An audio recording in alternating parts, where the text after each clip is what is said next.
রাগ করে সন্তানের সাথে এই 4টি কাজ কখনো করবেন না। ১. বাচ্চার গায়ে হাত তুলবেন না বা শারীরিক প্রহার করবেন না, এতে শিশু উগ্র মেজাজি হবে। ২. কোনো কিছু নিয়ে উত্তেজিত হয়ে আছেন, সে সময় বাচ্চার সাথে চিৎকার করে কথা বলবেন না, প্রয়োজনে কিছু সময় চুপ থাকুন। ৩. সন্তানকে শাসন করার সময় অন্য বাচ্চার উদাহরণ টানবেন না ভুলেও, এতে শিশুরা প্রতিহিংসা পরায়ণ হয়ে ওঠে।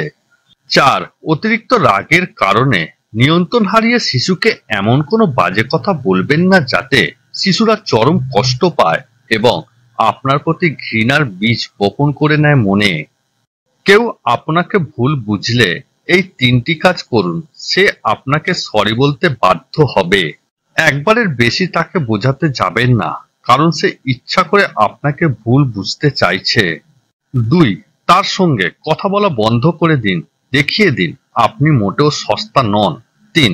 তার ক্ষমা না চাওয়া পর্যন্ত অপেক্ষা করুন, আজ হোক বা কাল সে ক্ষমা চাইবেই। শিশুকে অবহেলা করবেন না, গুরুত্ব দেবেন। কোনো বিষয় ভুল করলে ধমক দেবেন না, বুঝিয়ে দেবেন। যে কোনো কাজে শিশুকে নিরুৎসাহিত করবেন না, উৎসাহিত করবেন। শিশু যদি কোনো ভুল করে তাকে সঠিকটা শিখিয়ে দেবেন, ভয় দেখাবেন না, বরং তাকে সাহস দেবেন। সম্পর্ক সেইটাকেই বলে যেখানে অভিমান থাকবে, কোনো অজুহাত থাকবে না, ঝগড়া থাকবে, তবুও কখনো দূরত্ব থাকবে না।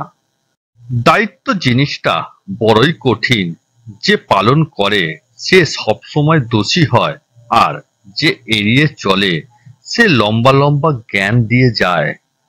স্বার্থের লোভে যারা রূপ বদলায় তারা কখনো মানুষের ভালো মন্দ, লাভ ক্ষতির উপলব্ধি করতে পারে না।